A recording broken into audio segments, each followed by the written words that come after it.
easier to tune out irrelevant information. Plus, we run faster, we jump higher. So that's how we want to use this arousal. However, we don't always interpret it the same way. So think about the last time you had to speak in public, or the first time you ever judged, or maybe you're judging with somebody that you just think is so awesome. And I hope I'm not an idiot in front of this, right, person. But think about the physical symptoms that you felt. Okay, so these are just some of the examples. You might have noticed that your hands were shaking, or that all of a sudden you're kind of sweating a little too much. Your heart rate goes up. You feel those butterflies in your stomach. And the butterflies is because there's a decreased blood flow to your stomach during times of arousal. This is all normal, incredibly normal. And probably when we were younger and first started competing, or the first time we ever had to play the piano at the piano recital, all of these things happen to us. And a lot of times people might interpret that as, uh-oh, I'm sick. I don't feel very good. And they're interpreting these increases in arousal as a really bad thing. But it doesn't matter. I mean, the interpretation part is what's going to be critical here. So in terms of our mental symptoms of arousal, it all depends. Do you choose to interpret all these feelings as a good thing, or do you choose to interpret these things as a bad thing? So some people might think, oh, I've been feeling this way. It's because I'm not ready. I'm not good enough. I can't do this. Whereas others, when they feel this sensation, they might think, all right, let's go. I'm ready. I'm primed. I'm going to use this energy. I'm going to use it for good versus evil. So the key thing is when you're feeling these things is to kind of like step back, think about why maybe you're feeling this increase in arousal, and then make a choice. I am going to control the arousal. I'm not going to let the arousal control me. This does get difficult sometimes, believe me. Me in a plane with lots of turbulence, I have a hard time with this. I have a hard time interpreting my arousal as a good thing at that moment. So I think that's very human, but don't be surprised when you start feeling these things in those types of events. So what are some tricks? How can I possibly contain my arousal? And so we're going to talk about strategies for using high arousal, because it's going to happen. You're going to experience high arousal when you sit in that judging chair for the first time next season. I wouldn't be surprised if all of us have an increase in arousal, or even traveling to that competition, checking into that hotel. We're going to experience these things. So I'm going to give lots of examples here of how to use your pre-competitive routine or your positive self-talk to get you through these things. And I'll probably use a lot of judging examples, but all of these are really, you can use them for anything in life. You can use it as your pre-going to bed routine. You can use it for every aspect. And then what we're going to talk about is we're going to talk about some relaxation strategies. So kind of a little more, I'm going to say pseudo quick fix to kind of bring that arousal level down, because it's just peaking. It's getting too high. You can't think straight. Your brain is just swirling. How can we get it back so that you can focus on what you need to do? Okay, so let's talk about pre-competitive routines. For any former athlete that's in the group here, you may remember a coach telling you that you need to warm up the exact same way every time, or that you always do one timer and then you go.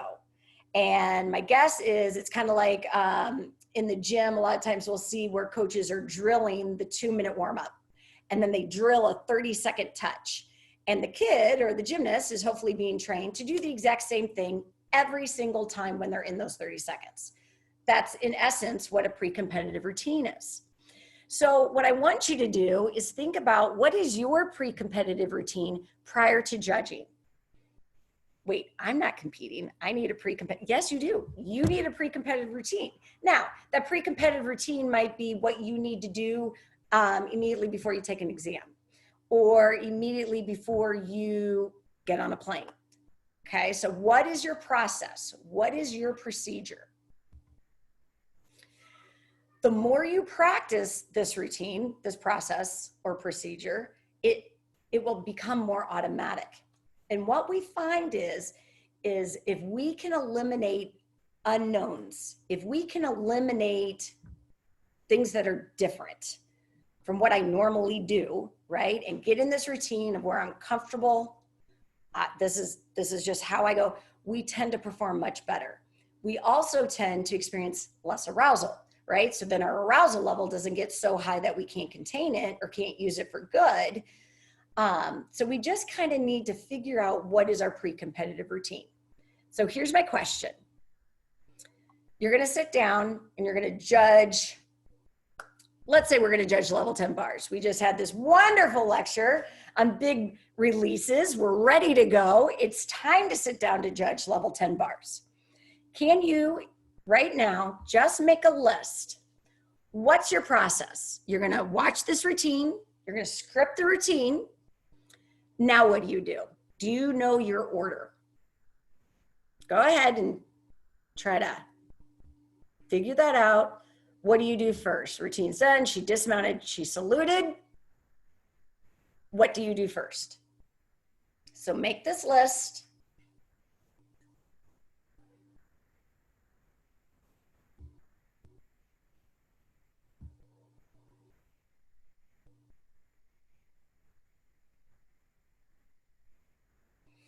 Okay, do you have your order? Now, hopefully you do. Hopefully that was easy.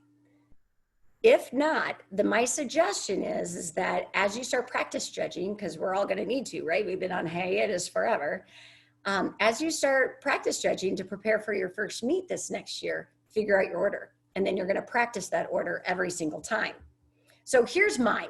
I'm not saying mine's right, but this is what I do. Okay. So she dismounts. I go through and I put in my A's and B's, and it will be in a different color, in a nice bright pink or teal, because that's what I like. I'm a color girl. So I'm going to label all my value parts, and then I write a 9-5. And then I go through and I give them all their bonus that they earned, whether it was connective or D's and E's, blah, blah, blah. And I add it up to 10 or to whatever number it's going to be. And then I go through and I circle my special requirements, and I double check that they have all their A's and B's and C's. And then basically I then deduct, right? If they're missing any special requirements or any value parts, I might give them their +1 if they have earned that. And I arrive at my final start value. I then deduct execution. I then go through my composition, and then I arrive at my final score. I know that on every routine, this is what I'm going to do. This is when I make the most mistakes, or this is when people start making mistakes. A routine goes by, I messed up the start value. I did my process, but I messed up the start value. And I knew a switch half was an E. I knew it was a switch half was an E on B, but I only gave it a D, and blah, blah, blah, blah. I messed up. The next time I'm so concerned about my start value, or I'm so concerned about making sure my value parts are right, I don't go in my order. I don't use my process. And now I kind of start jumping all over the place. When we start to jump all over the place, that's when we start making more mistakes. Now, as we make more mistakes, that arousal level is going to start going back up. And now we have to figure out a way to contain it. So think of a process. You might have to experiment with a couple of different ways, orders that you're going to do these things every time you sit down in the chair to judge. The other kind of pre-competitive routine, I guess, that I do, and I have found that it's been really good for whoever I'm judging with, and I can't help it because I'm a verbal person, right? I'm a talker. So I'll sit there and all of a sudden I'll look at whoever I'm judging with, and we'll say it's like level 8 parts. 4 A's, 4 B's. She's got a turn or fly. She's going to have an A dismount, and she can do 1 C. And I just have to like purge my brain out like that. And then usually the other person goes, yep, and this is allowable, but we can't take for the cat, like all these little nuances about level 8. And I love that because it kind of starts this dialogue, but it also helps me relax a little bit because I'm like, okay, I'm not out to lunch. And oh yeah, that was a good point. She reminded me of that. So that pre-competitive routine, it could be about how you arrive at your score, but it could still even be like what you do at your table, how you set up your materials, Do you script some of the warm-ups that you get to see just to get that hand going? Did you do 3 routines back in the judging room before you came on? You just put up YouTube, found some level 8 bar routines, and now you scripted. The more we practice it and the more consistent we are with always doing these things, then it's going to help us with our arousal level.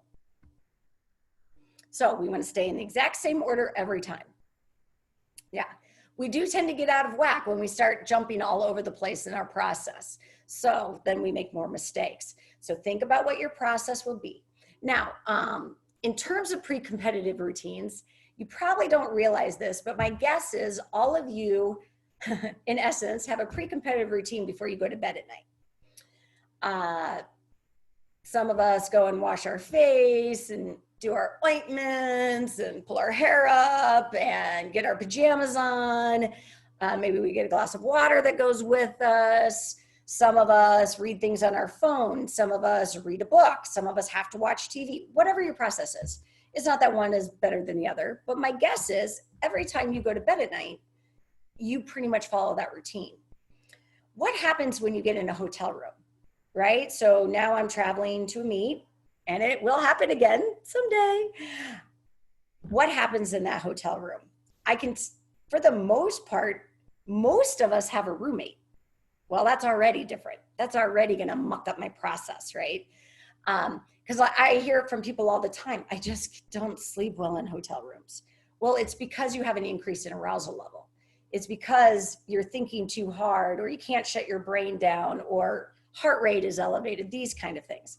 So even at night at a hotel, the closer you can get your process before you go to bed to be similar to the one that you do at home, it will increase the likelihood that you fall asleep quickly, you rest more peaceful, all of those kind of things. And I know it's hard with a roommate, right? Because we usually have fun with our roommates and we're up talking and we're gabbing, and then I don't wash my face and do the muck on my face, and I don't put my hair up, and I don't read my book, and I don't, but then it's kind of no wonder that we have a hard time falling asleep or staying focused and that sort of thing. Okay, I'm going to stop for a second. Chrissy, are there any questions? I don't have any questions yet, but if anybody has any questions, you can type them into the question and answer spot. All right, thanks. I can't really see that with my screen right now, and I'm too paranoid too. My arousal level's too high for me to try to fix that. All right. So now the next strategy that I have is kind of the conversations that you have with yourself when you're experiencing arousal. Probably one of the best ways to have an anxiety attack, or one of the fastest ways to increase your arousal level to where you cannot function, is through negative self-talk. And unfortunately, most people have no problem berating themselves, calling themselves names, beating themselves up, and ultimately making themselves feel incompetent. We're really good at that. And we're way less likely to say, "Oh, way to go. You're so good. You're so awesome." Like, we just don't do that. But there are many ways that we can be a positive self-talker without being over the top delusional, right? So here's some examples. And I've heard this, for years in the judging room, and I'm guilty of it too at times. "Oh, I just can't judge vault. I'm just a bad vault judge." Well, that's negative self-talk. Look at what you're telling yourself. And I'm guilty of this too, talking about how scared I am to fly. I really have tried to not think about or talk about being scared of flying, rather than changing my brain and thinking about all the things I can do that will make this flight better for me. And I had to throw this in for our coaches and gymnasts, or former gymnasts, right? Thinking about how much you hate series on beam. Oh, this is the day we have to take the pad off. I hate series. Series are scary. All of those kind of negative things. Okay, so those are some pretty decent examples of negative self-talk. I'm sure if I open this up, we could come up with some good juicy ones. Okay, so this is what happens in our brain, is this whole self-fulfilling prophecy. Typically what happens is we think something, which then makes us feel something, which then makes us do something. Okay, so it's think, feel, do. Now, With the self-fulfilling prophecy, what that theory says is if you set some level of expectation or make a decision about something, right? Like, I can't judge vault. I am bad at judging vault. That's my thought. Okay, that's what I'm thinking. A lot of times this will lead to feeling negative feelings. Negative thinking leads to negative feelings. Maybe it's a feeling of dread or worry, incompetence. When we think this, then we feel those negative things. It's really hard to perform well. It's really hard to engage in behaviors that will help you be successful. So my guess is, because I've heard it a million times, and we all have friends that say, I'm bad at judging bars. I hate bars. I'm not good at bars.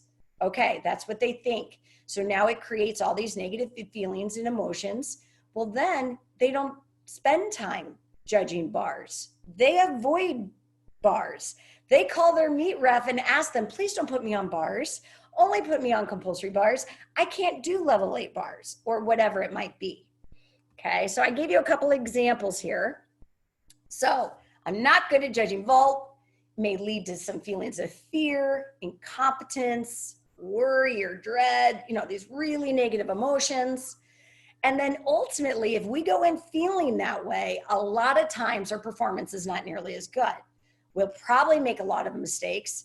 And then we start seeing people engage in avoidance behaviors. So, for example, I hate flying. It creates lots of fear and worry for me. So what do? I avoid flying. I will drive 400 miles to go to a meet just so I don't have to fly. Okay? But now, the cool thing about this is that it also works in reverse.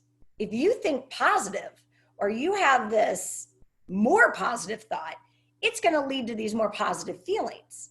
And then if I have more positive feelings going into things, then we see more positive behaviors. We still think, we still feel, we still do. So here's my example for this. I'm ready. My thought is, I am ready to judge vault. I have judged every vault 100 times this week. I am ready. This will lead to feelings of competence, enthusiasm, bring it on, anticipation, all of those kind of things. And then what we see, and this has been done in multiple studies across sport, but we actually see where people perform better because of these positive emotions. We see that people learn a lot more, they adapt to mistakes better, and we see them engage in approach behaviors. So I just had this great weekend judging level 8 vault, and somebody's doing the event assignments while I'm sitting there during the break room. And I just had this great experience with level 8 vault. And they're like, oh, hey, in 2 weeks, what event do you want to be on for level 9s? I'm way more likely now to say, put me on level 9 vault. Okay, so we see these approach behaviors. So if we can take control, and I know it's easier said than done, but if we can take control of the conversations in our minds, yes, the voices you hear in your head, if we can take control of that and use it for good versus evil, beating ourselves up, then we see that we're kind of containing the arousal and using it to actually facilitate our performance. So one of the biggest triggers we find in sport, in pretty much any achievement domain, academics, music, dance, is one of the biggest triggers of us starting to beat ourselves up is that we make a mistake, right? Fall on beam. I can't even begin to tell you my long list of mistakes that I've made, right? Okay, so think about all the mistakes that we can make when we're judging.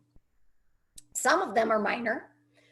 Some of them are horrifying, right? But there's so many places in our job as a judge where we could potentially make a mistake. And it's human. We're all going to make mistakes. I mean, I kind of think of like, I wonder if I've ever judged a meet where I was perfect. Every start value, the amount I took for insufficient split. Like, if you think about all the millions decisions that we make, even for one beam routine, it's pretty phenomenal that we're pretty right most of the time.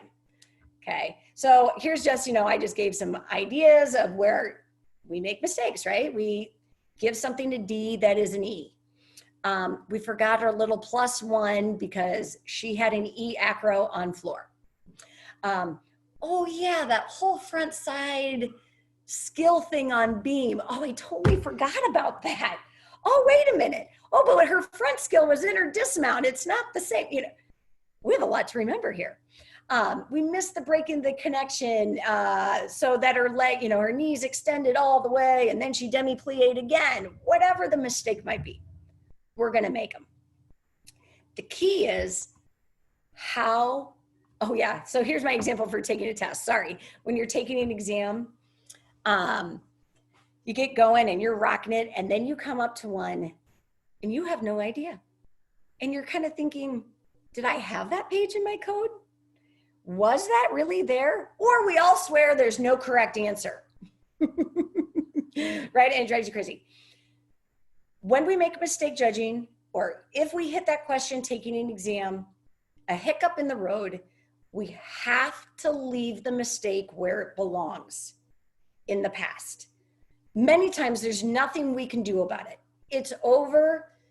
If you have another person with you, sometimes you're able to go ahead and change your start value, or, oh, that's right, and you can make some corrections and fix things and learn from that mistake.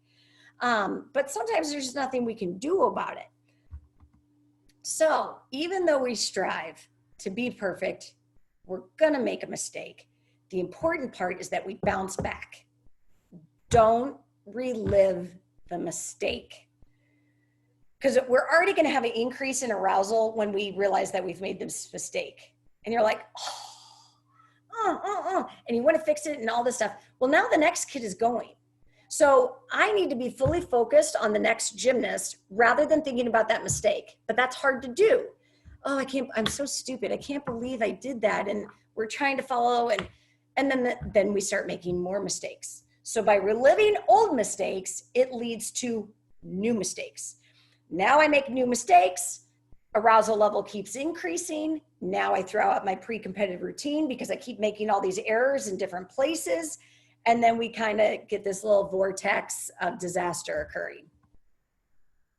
So if we can, we need to shut down our brain in terms of reliving that mistake. Leave it in the past so that we don't make more mistakes. So how can we do that, right? One trick that quite a few people, Marianne West taught me this. Stop what you're doing and look it up. If you stop what you're doing and you look it up and you see it right there in front of you, you'll probably never forget it again. Great strategy, right? So we need to take cognitive control. We need to contain the voice in our head to get us focused again on the person in front of us so that we can decrease the number of mistakes that we make.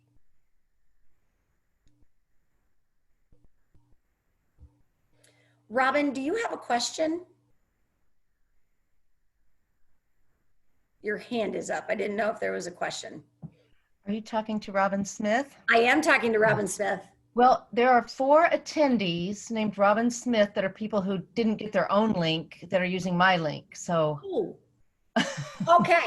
All right. Well, then I'll just have them send those questions to Chrissy if they have one. Okay.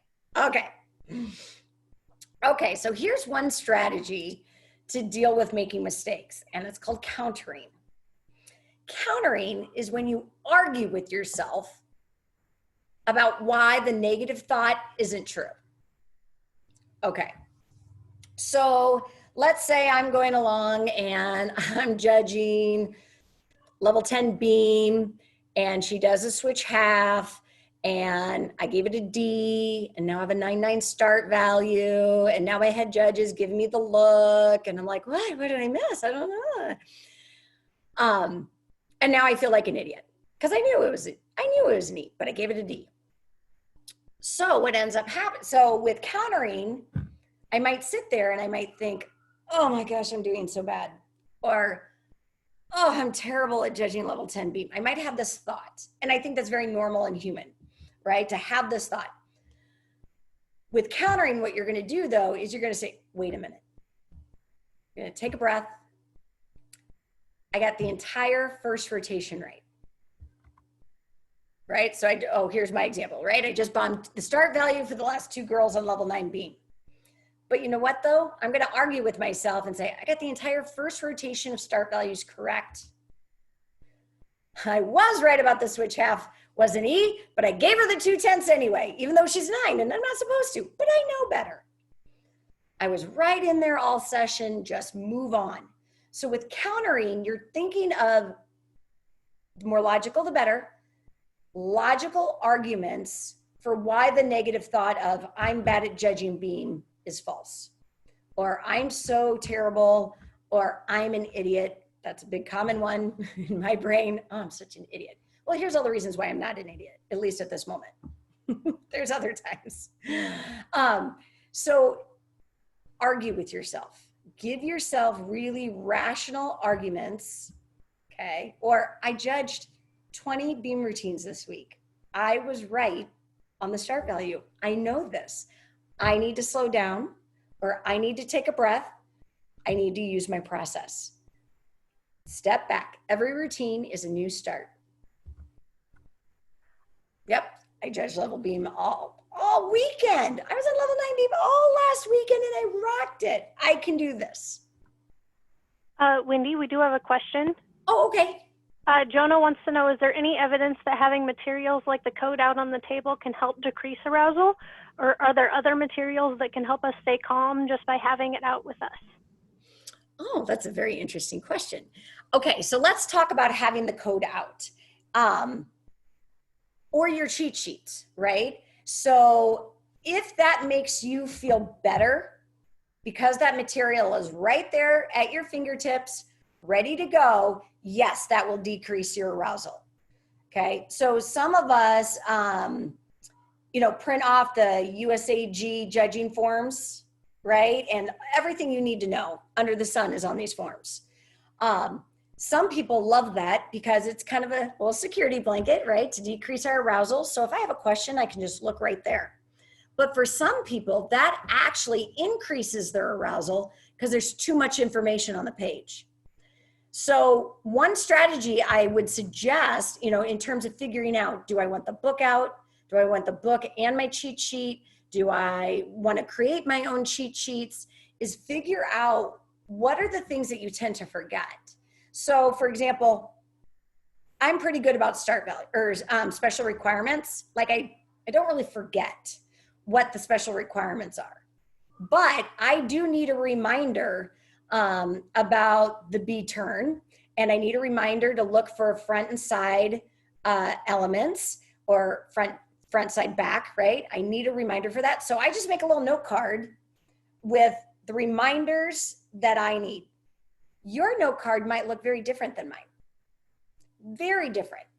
But it's kind of like your little cheat sheet, comfort, security blanket that makes you feel more comfortable.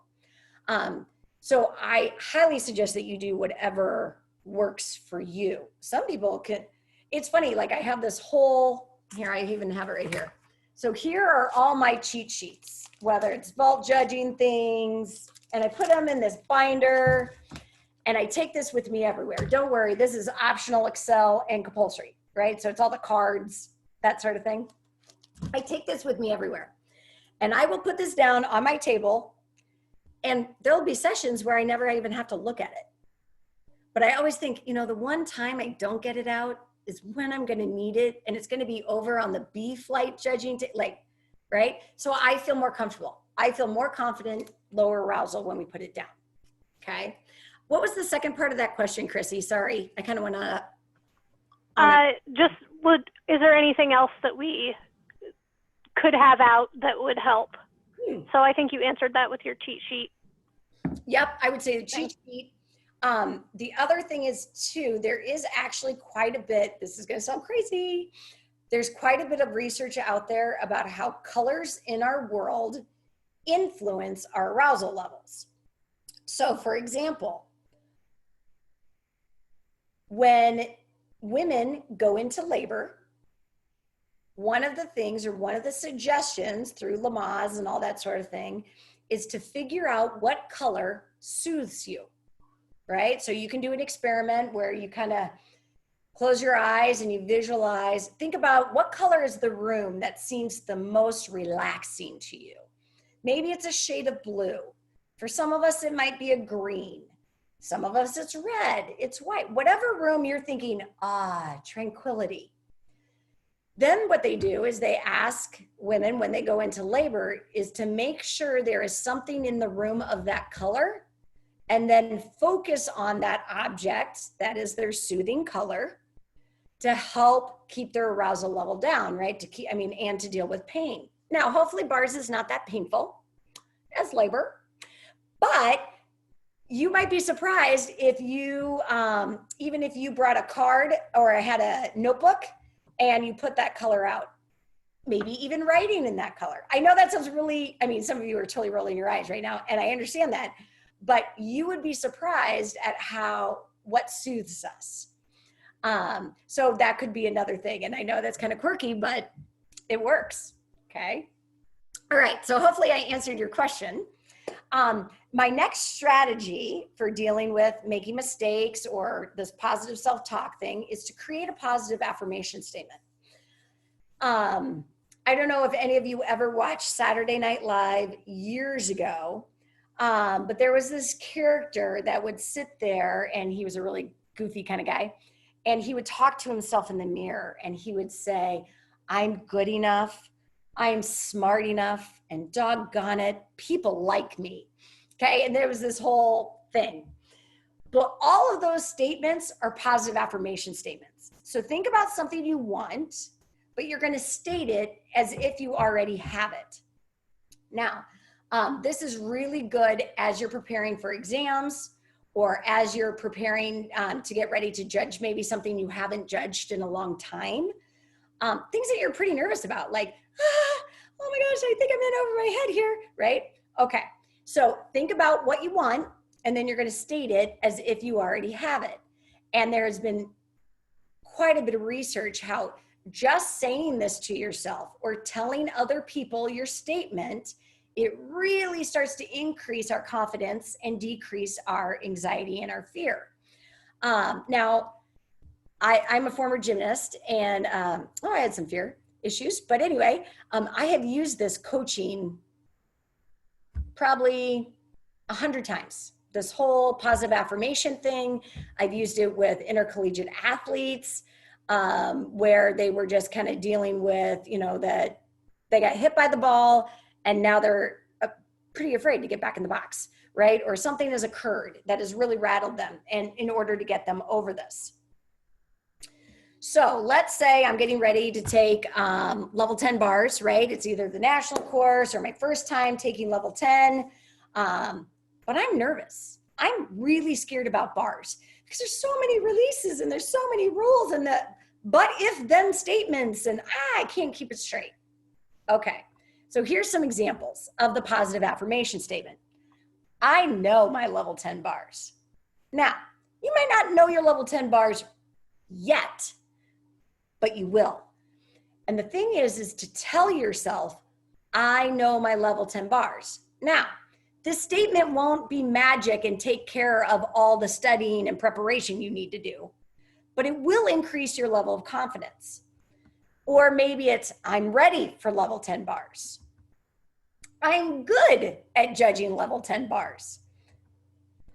So you don't want the statement to be future, like I will be ready for level 10 bars, or I will know level 10 bars. We want it right now in the present. You're gonna own it, right? I already wanna own that I am good at judging level 10 bars. So let me kind of give you a gymnastics example from coaching, and then my poor kids, I test all this stuff out on my own children, because in theory and in these math studies it works, but I kind of want to know what's going to happen when we actually try it. So I had a gymnast that I was coaching when I lived in Illinois, and she was like level 5, and out of nowhere, she quit doing her back walkover on high beam, right? And she didn't crash. I have no idea what happened, but all of a sudden, she won't do her back walkover on high beam anymore. It's the middle of the season. In Illinois, they have like qualifying specific meets for qualifiers to get to state, and she hadn't qualified to state yet. And Oh, it was really, really bad and really hard on her. Um, so it was funny because I was young and dumb and it was way back in the day. So, you make them stay on beam all day or you do these things and the kid's crying. I'm almost crying. We all just want the back walkover back. So finally one day I asked her, I said, do you think about back walkovers like when you're not here? She goes, yes, all the time. I go, well, what do you think about them? She goes, I hate them. I wish they would go away. They're the worst thing ever. And it was just negative, negative, negative. Well, I don't know about you, but if I hate doing something, how hard am I going to work to try to do it? We're not. So what we started doing is her positive affirmation statement was, I like doing back walkovers on beam. Total lie initially, for sure. But she had to tell me 10 times a day during workouts, and she had to bring me a little scrap of paper, and she'd write the day and the time, and I like doing back walkovers on high beam. And she'd bring me her scraps every day. I would get 10 scraps from her, and then 10 times during workouts, she had to tell me that she liked doing back walkovers, and then we kind of lightened up on the pressure, did the mat stacks, did all the things that we needed to do. When she got to the point where she was almost back on high beam, but not quite there, we changed her statement to, I'm good at back walkovers on high beam. She still had to tell me 10 times a day. She still brought in her scraps 10 times a day. And I would say we probably got through the whole thing in about 10 days. It probably took us 10 days, maybe 2 weeks to get her back on high beam. But I didn't really have to change anything in the gym other than just kind of give her a little more freedom of where can we go today? Can we go on the medium beam? Do we need to be on the low beam? That part of it. But we had to switch her brain. We had to move her from a state of fear and hate to, oh, I kind of like it and these aren't so bad. And even her attitude, when it came time for beam, it was a different kid walking over there. So these positive affirmation statements really work. My oldest son is a baseball player, and he's scared of getting hit by the ball, or he was years ago. And he'd hop out and he wasn't getting a hit, and all of these things are happening. And then one day he looks at me at like the age of 10 and he goes, Mom, I'm just not meant to be an offensive player. I'm just meant to be a defensive player. Well, I think at the age of 10, that's probably a little soon to make that decision. So we talked about batting. And so his positive affirmation statement was, I'm a beast at batting. And, kid friendly, right? I'm a beast at batting. You're a beast at level 10 bars, right? So the rule was in our house is anytime any family member asked him, what are you? He had to say, I'm a beast at batting. Okay. Then when he would do his warm-up swings before he stepped into the box, he had to say, I'm a beast at batting. And because I'm his mom, he had to say it out loud so that I could hear it. I'm sitting right, next to the dugout or whatever. It took about, I would say, a week, and then he got his first hit. And then it just kind of went from there. Now, initially it was, I'm a beast at batting, right? What are you? A beast at batting. Well, after he got that hit, it was, I'm a beast at batting. And he's totally engaged, totally embracing, I am a beast. And then he just took off from there. It wasn't a technical issue. It wasn't a lack of preparation issue. It was an in the head issue. So we just had to switch the way that he thinks about it. Just like some of us need to switch the way that we think about judging optionals or taking this test, right? I'm going to own this test. I am ready for this test. So I think you get the idea. Sorry to berate it. Now, I'm going to say that you should say your statement out loud 30 times a day. How the heck am I going to remember to say it 30 times a day? Well, I'm going to tell you how to remember to say it 30 times a day. Maybe you put it on 10 Post-it notes and you put it throughout your house. It's on your bathroom mirror. There's one on your steering wheel, on the back of your phone, maybe with your study materials, but it says, I am good at level 10 bars. And it is posted throughout your house so that when you see it, you stop. I'm good at level 10 bars, okay? Or you tell your spouse or a kid or your roommate, whoever you live with, say, hey, I'm really good at level 10 bars. You could set a timer on your phone to go off. And then you say, I'm really good at level 10 bars. Meanwhile, you do your study and your prep. And what it's going to do is kind of help switch your brain into thinking of it as a positive challenge versus this inferiority or incompetence type positioning. So play with that. Have some fun with that. Okay. Now, arousal happens. I think we all agree it happens, and you might be surprised when it shows up every now and then. And sometimes it's a little too high. You might notice when you sit down to start judging, and this happens to me every college meet. I don't know why, but with college meets, I have way more of an increase in my arousal than I do in my when I sit down for JO, even if it's level 10. And I think for me, I think part of the reason is that all my training is in JO, and I feel really competent that way. But with college, a lot of it is just, I'm supposed to read this sheet and know what to do. I don't know, like it just, so for me, it increases my arousal, and it's every single college meet. And even if I script a few routines before I get going, without a doubt, before the first kid is saluted, my hand is shaking and I'm having a hard time, right? And now I have to bring this in. So I'm going to suggest trying some breathing exercises in order to bring, kind of as a quick fix, to bring the arousal level down so that I can do my process, so that I can do my job in essence, right? Hopefully we'll practice these before just winging it at a meet. Then I'm going to do my deep breathing or whatever it is at a meet. But you will get better at relaxing the more you do these. So the first strategy is a complete breath. And we're going to do some of these. So with a complete breath, what I want you to think about doing is really expanding your rib cage. So you're going to let your ribs kind of rise and open and spread. So like a maximum inhale, we're going to hold it for about a count, and then you're going to have to do this maximum exhale. A lot of us don't think about breathing throughout the day, and for the most part, many of us are kind of bad breathers. And what ends up happening is as arousal levels increase, some of us end up holding our breath, and some of us end up breathing too quickly or really shallow. So we actually start feeling lightheaded, even though I'm taking all of these breaths, they're not good quality ones. So we end up feeling lightheaded and even more jittery and that sort of thing. And I know from personal experience, I hold my breath. Like probably the first 3 bar routines of any meet, I hold my breath the whole time that kid is going. And now it's time for me to do my value parts. And I'm like, oh, and I finally take a breath, okay? And that's just because that arousal level is too high. So let's take a nice complete breath, get comfortable, put your hands on your ribs.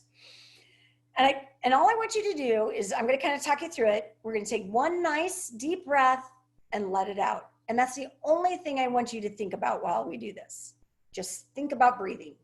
It takes 2 seconds. It's the only thing we're gonna think about. Okay, ready? And breathe in. Hold and let it out. Okay.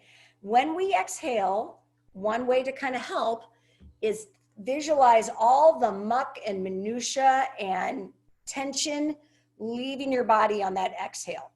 Okay. Because that's really what we're doing. We're trying to use oxygen to clean us out at a cellular level, get all the muck, and then we're going to breathe it out. Now, in a perfect world, we're going to stop and take a nice complete breath about 40 times throughout the day, 20 times throughout the day, more than what we do now. And you can kind of use the same reminders as we did with the positive affirmation statement, Post-it notes, or your phone goes off, right? My phone's going off. I'm about to check and I'm going to go, and then I check my phone. And then, oh, friends, I should not have just done that. Okay.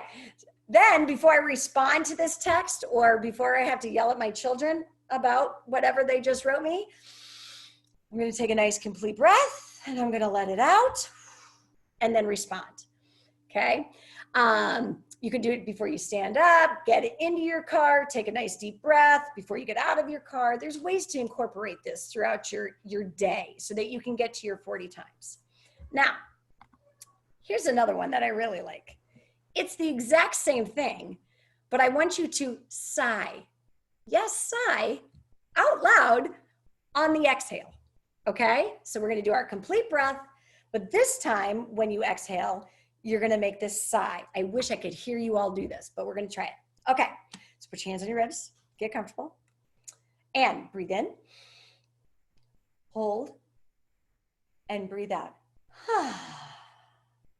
Now, when I do this in class with my students at UNI, without a doubt, 90% of them smile, half of them giggle, because it feels a little silly, right? But that's a good thing. Laughing, smiling is a tension reliever. It helps bring arousal level down. So that's why I like this complete breath with a sigh, because it kind of makes me laugh at myself and kind of, all right, get control. You're good. We're all fine. Get over it, whatever it might be. So I really like the complete breath with a sigh. Now, as a coach, or if I'm working as a sport psych consultant with athletes, the reason why I like a complete breath with a sigh is because if I hear my athlete do this, I know they're having problems. I know they're in their head, or I know that their arousal level, if they just take a nice complete breath, I might not notice that, right? I might not. So the sigh gives us this auditory cue of, oh, maybe I can go offer some social support, some technique, a pep talk, whatever it is, so that I can help this athlete out. So there's a lot of different reasons why I like the sigh with the complete breath. But it's just another way, you don't have to sigh if you don't want to.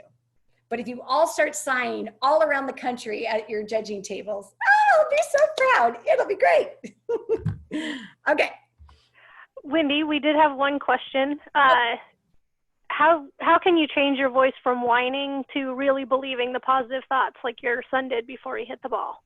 Yeah. Okay. Well, the easiest way to start believing it is that you get some positive performances, right? You now practice judge your level 10 bars, and you did it with a study group, and you find that your start values are right. So you get a few successes. Now people usually start buying in even more, right? And now I'm going to throw this at you. So you go, I know my level 10 bars, right? Like, I know. Well, now you need to say, do I believe myself? Would I believe if my friend goes, I know level 10 bars, would you believe your friend? And it's funny because we will call people, our friends out on, like, not call them out, but like, hey, you do know level, like we're going to give our friends pep talks. When we're struggling and we're, trying to remember all this composition, and somebody's like, oh, well, we give them cues, right? We go to help them. We need to do the same things for ourselves. We need to give ourselves the pep talk, use the countering, or use other ways. So, I wish I could just give you this magic formula of if you say it this way. Some people might do better if they write it down. So some people love to journal, or even, doing the scraps of paper. Just the act of writing it out on 10 Post-it notes might help. And then go study one part of level 10 bars. And you give yourself some practice questions, and you had 9 out of 10 right. Yes, I know level 10 bars. Now you do value parts. Okay, so think of it as you're studying, or as you're preparing, think of it all in pieces. I know this piece, go me. Ooh, I know this piece, go me. I'm still struggling there, but that's okay. And I know this. Hey, I got 3 out of 4 pieces ready to go. That last week, now you focus on the one piece that you feel the weakest. So maybe that will help. But it does take time. Success is the best way to get us to start believing it a little bit more, for sure. Good question. Really good question. Okay, so I do have one more breathing exercise for us to do. And I really like this one because, for a couple of different reasons. This one might be hard to do on the judging floor, okay? But it is wonderful to help you fall asleep at night in your hotel. It is great for maybe if you have flying anxiety, right? You're really nervous about flying. Me. And what I like about it is, I'm such a coached kid that I want to know what my assignment is. you know, like, so I tell you to do these complete breaths. Well, how many do I need to do? Right? That's what I instantly think, like, when am I done with this, right? Okay, so with 5 to 1 count, what we're gonna do is we're gonna breathe in for 5, we're gonna hold it for 5, and then exhale for 5. Then we'll go 4, 4, 4, 3, 3, 3, 2, 2, 2, 1, 1, 1. Okay, so really ultimately that 1, 1, 1 is a complete breath. As we do this, how I start people out is I have them think about the number. So it's a breathing exercise with some imagery. So you're going to visualize a number 5 when we're on 5. Then you'll visualize a 4 when we do the 4, visualize a 3, that sort of thing. As we get better at doing this, then I guess we get fancy. And then I have people try to visualize what they deem to be the most relaxing thing to them, right? Let's do it first with the numbers, and then I'll give you some examples of other things that you could visualize besides the number. Okay, so we're gonna do this. I'm gonna talk you through it.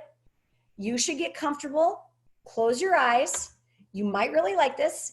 Now with each breath, really try to stay with me. It's gonna be hard for some of us, like that 5 is really hard for me. And really think about all the junk leaving your system, right? With every exhale. Okay, so close your eyes, get comfortable. Here we go. Breathe in, 2, 3, 4, 5. Hold, 2, 3, 4, 5. Out, 2, 3, 4, 5. In, 2, 3, 4. Hold, 2, 3, 4. Out, 2, 3, 4. In, 2, 3. Hold, 2, 3. Out, 2, 3. In, 2. Hold, 2. Out, 2. Breathe in, hold, breathe out. How'd it go? I hope it went well. Ideally, by the time we get to that complete breath, we're in the most relaxed state that we can be in. So a lot of times at a hotel, I'm chit-chatting with my roommate, we decide to go to bed, and I start reading. That's what I do before bed. I read to go to sleep.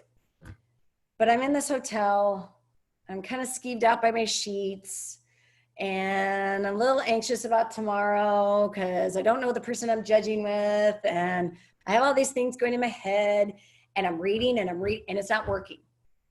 So I might use this to kind of bring me down. The nice thing about this is that not only does it physically relax your body, but it also mentally forces you to focus on something. Not focusing on who my judging partner is or about the sheets or whatever it might be. I'm now focusing in on just this number. I'm trying to stop my brain. So this has a nice mental relaxation along with physical relaxation.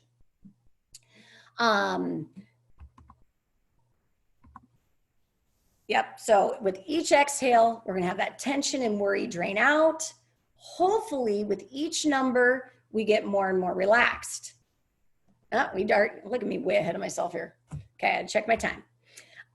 So you can do it in your hotel. I also do it if I don't have somebody there to talk to me. I will do it during takeoff in a flight or if there's ever any turbulence. Okay, because those things are out of my control, but I have control over my response. So I just do my 5 to 1 count, and typically we're kind of up in the air a lot of times, or the turbulence is almost over or is over by the time I get to 1. And it kind of helps me through all of that. You might do it right before you get into your room to take your test, or I guess in front of your computer here in the future to take your test. Maybe you do that, right? And get all squared away so that you're in this really good, healthy state in order to take your exam.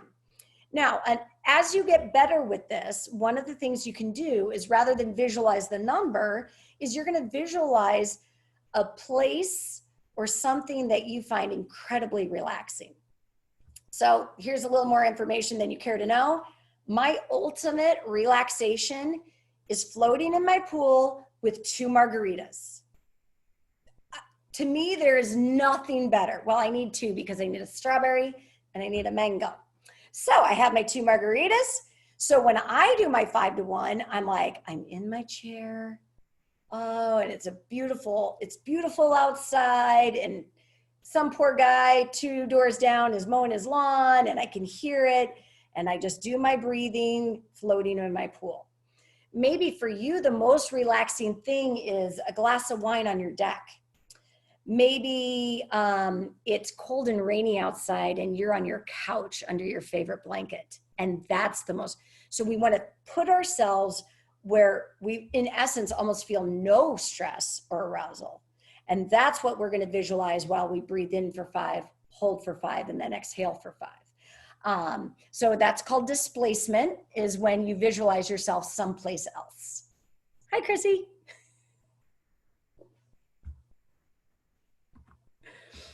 Okay, sorry about this one, guys, but exercise is really one of the best ways we can control arousal. And you might even you might know somebody, or you might be this person, but there are many people that might even need medication for their arousal, but because they exercise, it kind of becomes a self-medication. That is how wonderful exercise is, because it really does. I mean, you got to get your sweat on. Life is put into perspective if we sweat. I know that sounds funny, but it's true. So we have this nice increase in endorphins and serotonin. Serotonin makes us happy. And it's difficult to hold on to stress and tension when our muscles are fatigued. Okay, so it is way easier for me to tell you to exercise than it is for me to make myself exercise. All right, so I totally understand. But I do find when I get into a habit of exercise, or anybody that I talk to, they realize that, oh gosh, I'm actually more sane, I'm more relaxed, I'm more productive, I'm more all of these wonderful things when I exercise. And that has nothing to do with kind of the physical repercussions of exercise. And it is hard to hold on to worry and stress when we become fatigued from exercise. It puts things in perspectives. So sometimes, like, you're just so angry or just so put out about something, but then you go for a 20-minute walk and you might not even remember what you were upset about. But it really does kind of help us put things in perspective.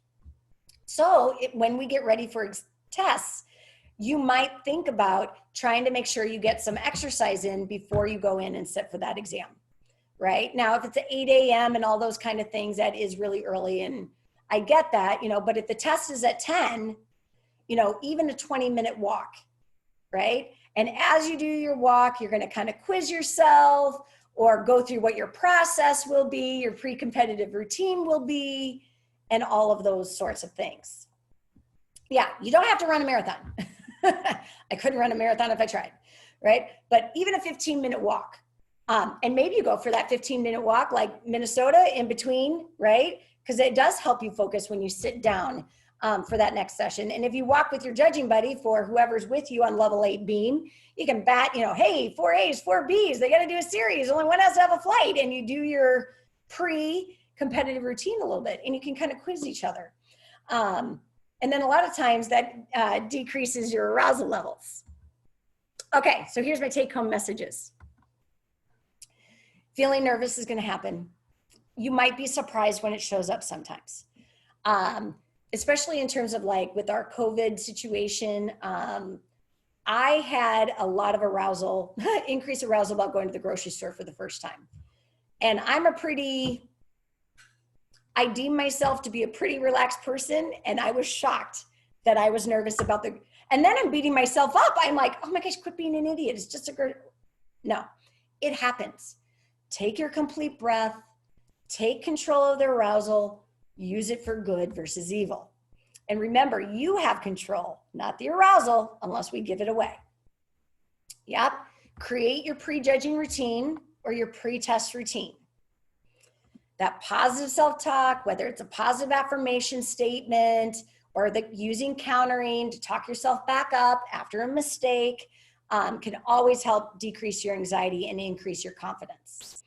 And then you can use these breathing strategies for those times when we get the spikes, right? Like, I'm ready to lose it here a little bit. Use your complete breath or your 5 to 1 count, that sort of thing. Yep. Take it one routine at a time, one question at a time. You might have to experiment a little bit to find out what works for you. And I've actually had a lot of questions with people asking about drinking alcohol as a coping resource for arousal.